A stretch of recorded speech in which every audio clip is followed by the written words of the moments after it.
So, I didn't think I'd be doing another video about Assassin's Creed Shadows, and this is not one to talk about the game itself necessarily. I'm mainly doing this video to talk about this article that's been put out on PC Gamer, because some of the stuff in this article is just outright stupid. So this was written by someone called Stevie Bonifield, and the headline is Assassin's Creed Shadows hits 2 million players, putting it on track to be the series' most successful game yet. Then it says Assassin's Creed Shadows just hit another milestone, putting it just a katana slash away from becoming the biggest game in the series. And I mean, I don't know how much truth that's got, I don't know how accurate that part is. But scrolling down, it says just 3 days after its release date, Assassin's Creed Shadows has hit yet another milestone and passed 2 million players. According to Ubisoft, Assassin's Creed Shadows has now surpassed the launches of AC, Origins and Odyssey. And I mean, there's a possibility that there's not loads and loads of new faces coming to the franchise. But you also have to take into account that every single year,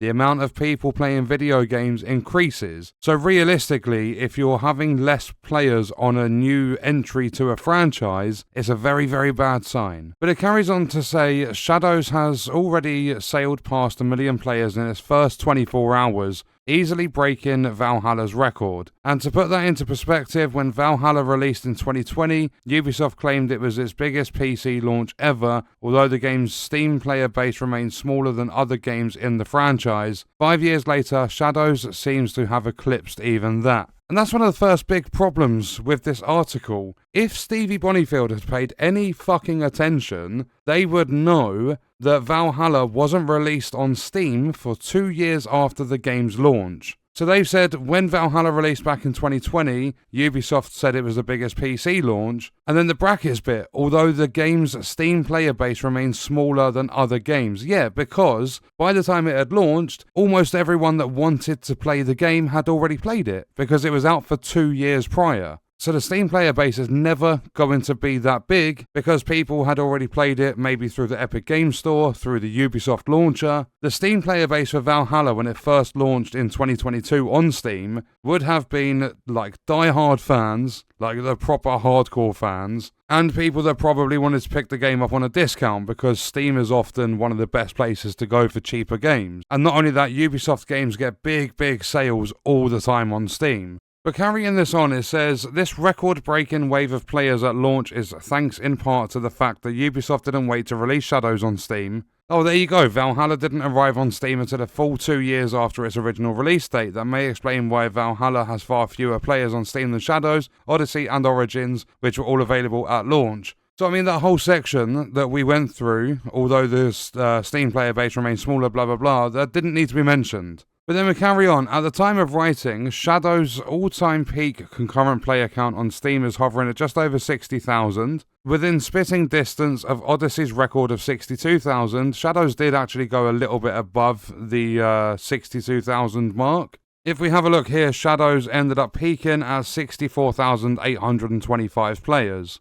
And again, this is nothing against the game whatsoever, but if we look at the store data down towards the bottom left, a lot of people, like when someone points out a problem with AC Shadows, whether they're in the right or wrong, people are jumping in saying, oh, it's the #1 top seller, it's doing really well. People need to stop, like, basically fabricating it, like, stop exaggerating it. It was the #1 top seller, don't get me wrong, but they're saying it as though it's going to stay there for a very, very long time, and there are so many people that don't like Shadows. It's already dropped out of the #1 spot. It's currently number 3 in the top sellers. And if you have a look at the owner estimations on the right-hand side, I'm going to say it's roughly like the average is by VG Insights. Around 175,000 people own the game on Steam. And again, that's not 100% accurate, it's complete estimations. Then back to this article, they've said that it's within spitting distance of Odyssey's record of 62,000, but far beyond Origins of 41,000 and Valhalla of 15,000. This person keeps talking about Valhalla as though it released on Steam at launch. And they said if Shadows continues to attract new players at this rate, it could pass Odyssey's record in a matter of days, and it did, but only very slightly. Now this part is the biggest load of shit I've heard in a while in the gaming industry. whether it's through journalism, whether it's through playing games and people's opinions and stuff. Stevie Bonifield has said, in fact, Shadows is on track to be one of the biggest game releases of the year. Kingdom Come Deliverance 2 was hailed as a hit earlier this year and took 2 weeks to hit 2 million players, a milestone Shadows reached in just a few days. Yeah, the thing is with that, there's no way Shadows is going to be one of the biggest game releases of the year. Absolutely no way. For a start, we're only just in March. There is still plenty of the year left. So that is a very, very bold claim. And you can tell just from the headline of this person is just trying their hardest to... I don't know if someone's offended them, someone's annoyed them. They are trying to defend Shadows so much that they are comparing this to Kingdom Come Deliverance 2, saying that this is a bigger game. There is absolutely no way Shadows, like, regardless of how good people think it is, I enjoyed it up until Yasuke, like, with his, like, reintroduction and stuff, but there is absolutely no way Shadows is bigger than Kingdom Come Deliverance 2. No way. And I mean, if you have a look here, Kingdom Come Deliverance released on the 4th of Feb. It's been out for nearly 2 months at this point. And granted, player numbers have dropped, but then it's not a game, it's not like a live service that's supposed to keep you entertained for 10 years. But just look at the difference. It's been out for 2 months, it's 20th in top sellers. Shadows within the space of 4 days has already dropped from number 1 to number 3. The reviews for Shadows are sitting at roughly 81% according to the store data on SteamDB. Kingdom Come Deliverance 2 is sat at nearly 94%. And then if you look at the owner estimations, and granted, Kingdom Come Deliverance 2 has been out for a little bit longer, but if you look at the owner estimations, VG Insights 2.8 mil, so like we'll put an average of like 2.5 million. And that's owners of the game, people that have bought the game. That's not how many people are playing the game, that's how many people have bought the game. That's owner estimations. But again, they're not 100% accurate, they are just an estimation. And then moving down a little bit, it says, Shadow's success is a much-needed win for Ubisoft, which had a rough year in 2024 and was relying on Shadows to turn things around. After a string of flops like Star Wars Outlaws and Skull and Bones, Shadows is a breath of fresh air that couldn't have come at a better time. And see, Skull and Bones. Ubisoft were praising the game and how it had 1 million players within the first few days. What they didn't mention is those player numbers would have included the free weekend they basically did with the launch of the game. Or it was something like that. I can't remember exactly what happened with it. So there are so many different factors that come into the amount of players. This isn't people that have bought the game. This isn't concurrent players. This is just how many people are playing have played the game since it launched. You have things like maybe a promotion with a graphics card. You have content creators and journalists being given review copies, early access copies. You've got the Steam family sharing. You've got Ubisoft Plus, which is a subscription service that's going to give you access to the game for a fraction of the price. This is overall players, yet this article is trying to claim that this is some massive, massive win and Ubisoft are going to go good. Their stocks are still dropping. If this game was selling that many copies at full price, their stocks would be on the up. So it's not a much needed win for Ubisoft. Ubisoft haven't won anything. Within the first couple of days of Skull and Bones, they said that they had 1 million players. Within a few days for Assassin's Creed Shadows, they're saying they've had 2 million players. And then they've said that Ubisoft is reportedly in talks with Tencent to invest in a new IP unit that will include the AC franchise. This deal could give Tencent, already one of Ubi's largest shareholders, an even bigger hand in controlling future ACE games. Shadow's success may help bolster Ubi's confidence and hold off a full-on ownership change at the company, which has also been rumoured for the time being. I don't think there's anything that's going to actually trigger a ownership change. I think Ubisoft has to do something because AC Shadows can't be their only game that's doing well for them. I think they've recently announced that they're going to be carrying on with Skull and Bones, doing a year 2. They're working on Division 3, they've got Division 2 DLC coming out, but they don't have a lot that's major in the pipeline for a release. At least not from what I've seen anyway. And then moving down to the bottom of the article, it says players don't seem to have been deterred by the culture war controversy drummed up in the lead up to AC Shadows, which saw predominantly Western influencers and other commentators spreading a racist reaction to Black Samurai co-protagonist Yasuke through complaints of historical accuracy, despite the fact that Yasuke was a real person and the first Black Samurai. These so-called history buffs are suspiciously quiet on The Last Samurai starring Tom Cruise. Both Ubisoft and the Assassin's Creed subreddit ultimately said enough is enough, refusing to give the outrage cycle more oxygen.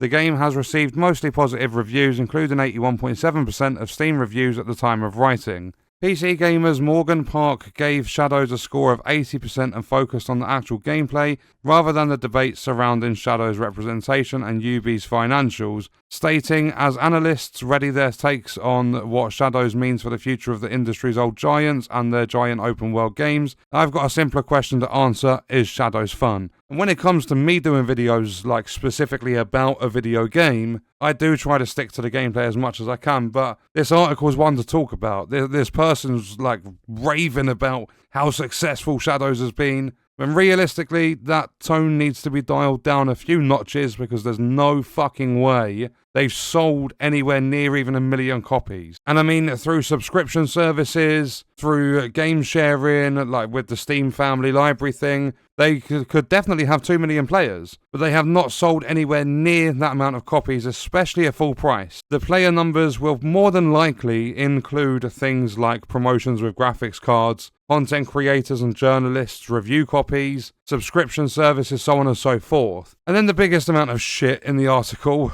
I'm so glad that one is an easy yes. Shadows is some of the most fun I've had with a stealth game in a decade, and impressively, it also has the best, stickiest combat this series has seen. Now, I'm going to have to disagree on the combat. The combat was fantastic at the start, but when you get 12, 15 hours in, it becomes very stale. And to say it's one of the most fun stealth games in the last decade, that's a massive reach as well. But it does say here, Stevie Bonifield, contributor.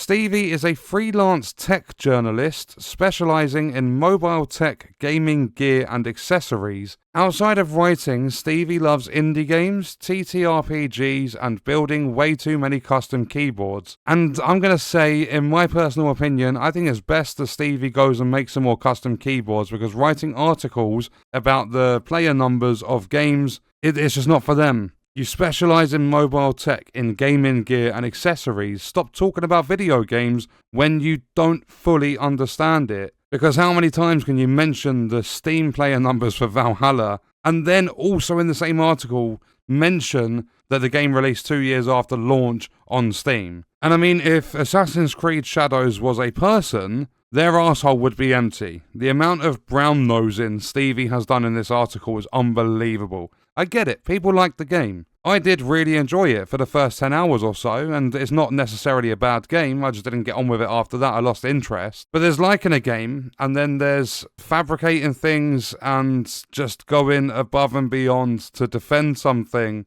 And it's taken way out of proportion, it's incredibly over-exaggerated, and it just comes across as another typical article from a gaming journalist that has no idea what they're on about, and they're just trying to create these click-worthy headlines. And yes, I know that the gaming player base for Shadows is way bigger than just PC, way bigger than Steam. But Steam, I'm going to say, is the biggest gaming app on the entire PC platform. Even when a game like Assassin's Creed Shadows releases, I think there's going to be more people playing on Steam than what there is on the Ubi launcher. Just because the Steam base is all PC games. It's not just Ubisoft releases. And console numbers and things like that come into it as well, and Assassin's Creed is probably a lot more console-based than it is PC-based. But the thing in this article that I found the funniest is the fact that it was stated that Shadows is going to be one of the biggest games of the year,